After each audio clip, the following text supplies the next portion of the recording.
Okay. Hi, everyone. We chose to make a poster on Ebola virus. We are group 6. My name is Uzma. Our other group members are Panayotis, Tony, Pereya, and Sarthak. So for our ecological model, we chose the interpersonal ecological model as a theoretical framework. This is commonly used in psychology to understand how individual factors such as personality traits, attitudes, and beliefs interact with environmental factors, influence human behavior. Participants will be adult Ugandans from various villages, which are known Ebola hotspots. The target population is Uganda because in 2022 there were 164 cases and 55 deaths due to Ebola per CDC. So for the units of analysis, we are going to measure the number of pamphlets distributed, the survey scores pre and post pamphlets, Ebola prevalence, vaccinations, as well as Ebola prophylaxis measures. So going right into it, piggybacking on what Uzma said. So we're designing intervention for Ebola management and prevention. So again, a brief overview. Comprehensive approach of Ebola and prevention involves a combination of many things, some being education, hygiene, contact tracing, personal protective equipment, so PPE, isolation and treatment, surveillance, and community involvement. So again, I'm just going to go into each one of those things now. Education of the public is more or less our number one. Launching a media campaign on multiple different platforms, using social media or news outlets, public announcements, informative pamphlets, like Uzma was saying, will be distributed. Information will be regarding signs and symptoms of, Ebola infection and how to prevent the disease and proper management and what you need to kind of be doing and thinking about if you think you have Ebola virus. Improving hygiene is also a key factor of what we're trying to do with our intervention, is promotion of regular hand washing and practices, installing city filtration systems to improve clean water sources for the general population, and providing access to simple things like soap and hand sanitizer in public areas and to the public in general. Contact tracing is also something we considered for our intervention. So monitoring and identifying individuals infected is key to preventing the spread of the disease. And then if said individuals are found, we could have quarantine guidelines in place to be able to establish kind of an organization of people that are infected to kind of keep them from infecting other people. So again, PPE, little things like gloves, masks, and other essential equipment will be distributed to healthcare workers and other individuals that take care of Ebola patients. Prevalence, surveillance would be training healthcare workers in early detection and providing resources quickly to respond to potential outbreaks. So Ebola virus, just like most viruses, it's like, fever, night sweats, things like that. It's very general, but there's a few different things that are specific to Ebola, like time, how fast it progresses is one key factor of Ebola virus that we can kind of teach healthcare workers and maybe even the general public to kind of look out for.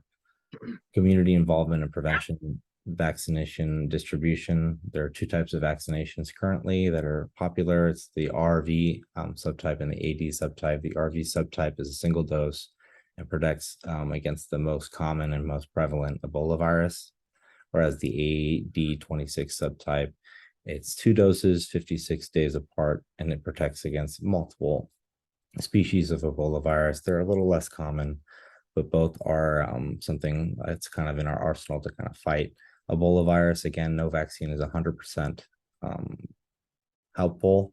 It is 100% prevented for the infected, but having the vaccine in the person's system helps decrease symptoms and kind of gives us, the healthcare workers, more time to treat the patient.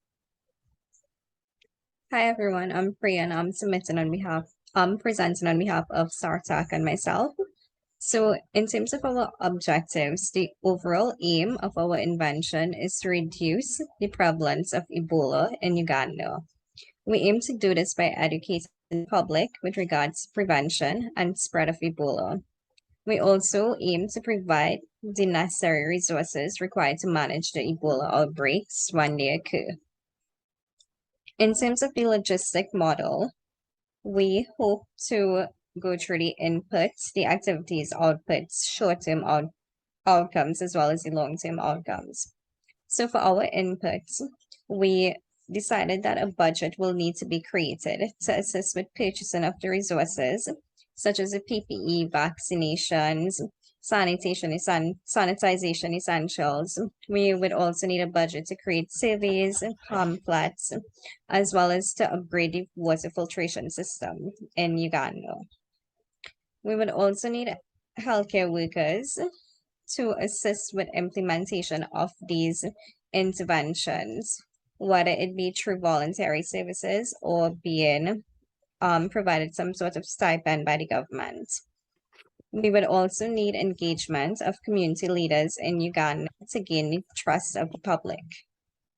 In terms of the activities, so we hope that pre and post intervention, we would like to have surveys created to determine the gaps in knowledge regarding Ebola. So the pre-intervention surveys will determine the gaps, and the post-intervention will determine whether those gaps were filled. So we also hope to formulate health education campaigns as well as pamphlets for Ebola. And another activity we proposed was proper training of healthcare workers with regards to surveillance, contact tracing, and PPE usage.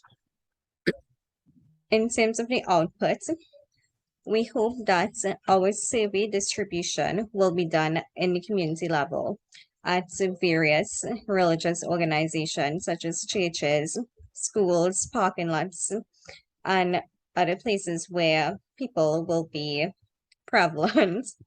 In terms of vaccination and PPE distribution, we hope to do these at the local health centers in Uganda and set up schedules for vaccinations where they can have them done often.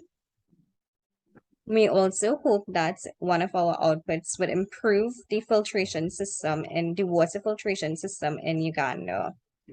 Additionally, if we have skilled staff, then they may be able to properly deal with the Ebola outbreak in terms of surveillance, contact tracing, dealing with Ebola patients, as well as proper PPE usage. And these skilled staff can then show the public how to properly use PPE for those who are taking care of loved ones that have Ebola disease. We also hope to gain trust from the public after they see their community leaders are engaged in interventions. Based on all of these outputs, our short-term goal will be to have increased vaccination rates. We would hope to have a well-informed public on Ebola disease, as well as skilled staff, as well as an equipped staff and public to deal with Ebola disease. The long-term outcome would be the reduction in the prevalence and incidence of Ebola in Uganda. All right, guys. My name is Tejvir, and I'll be talking about process evaluation and the outcome evaluation of our plan. So if you look on the bottom right of your screen, you see two tables. To the top table, this is the process evaluation of our plan. So this basically, our purpose is to increase Ebola awareness and decrease incidence in particular hotspots. So we'll talk a little bit about this overview of the activities that we have proposed and the indicators that will be determinant of like the process measures and the data collection methods that we were using. So the first activity that we have is meeting with public health officials.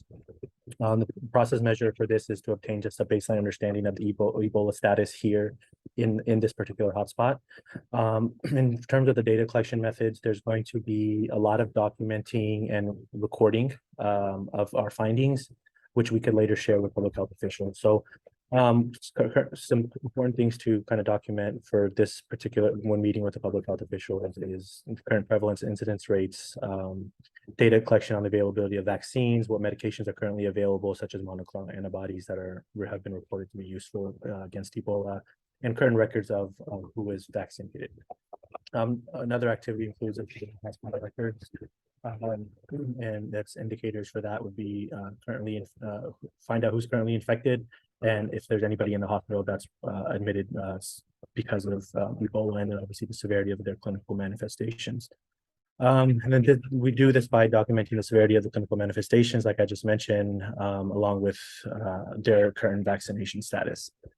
Another activity includes creation of pamphlets, which we talked about earlier. And then the purpose of this is educate the population on Ebola and its severity. And process measure and indicator would be to increase the overall awareness and education of Ebola with this population. And then we'd have to obviously document how many pamphlets were handed out. So we have a general idea of and record of who has received the pamphlets. So and then lastly, for this last important activity for us would be the pre-pamphlet intervention survey, along with the post-pamphlet intervention survey. So the indicators, this would allow to assess effectiveness of the pamphlets' ability to increase the education and awareness of Ebola and document. And then the data collection methods would include documenting how many surveys were completed and returned. And then the post-survey obviously will allow us provide us information on if there was any change in people's understanding of Ebola. Effectiveness. So the bottom table quickly just has the outcome evaluation plan, same thing, but this time we're just kind of talking a little bit about our objectives and how we're measuring those objectives based on indicators. So first objective, obviously we want to increase understanding and awareness of Ebola in the hotspots. So certain things we want to measure is prevalence, incidence, vaccination status, severity of clinical manifestations, available medications, trained medical staff, availability of PPE, hospital availability, and a review of isolation protocols. So the way we would do this, again, meeting with public health officials, we would need hospital and public records in order to kind of foster the appropriate understanding of the Ebola status. Then another objective for us would be to increase the number of populations that are vaccinated. And we our indicator we would need to look at who's currently vaccinated and versus the number that's vaccinated after the pamphlets were handed out. And obviously we will need public records on current vaccination status and see how this has changed after a pamphlet was handed out. Again, another one, kind of increasing overall awareness and understanding of Ebola through the pamphlets would be an objective for us. And this would require distributing informative Ebola pamphlets to the population that many of us touched on. And then we have a pre-pamphlet survey prior to that would require responses and documentation of pamphlets that were distributed that I mentioned, and then of course the record of the individualized responses in the surveys that were completed after the pamphlet was handed out. And lastly, we want to decrease incidence and prevalence of Ebola. And the indicators we require would be vaccine and FDA-approved medications. And then we would need to, but data collection method would be requiring measuring how the effectiveness and the willingness of people to take medications or take vaccines, especially after the intervention was taking place. So this and it was an overview for us in terms of what we had planned for Ebola and how the information we could share with public health officials to create awareness for Ebola in particular hotspots such as Uganda for us. Thank you.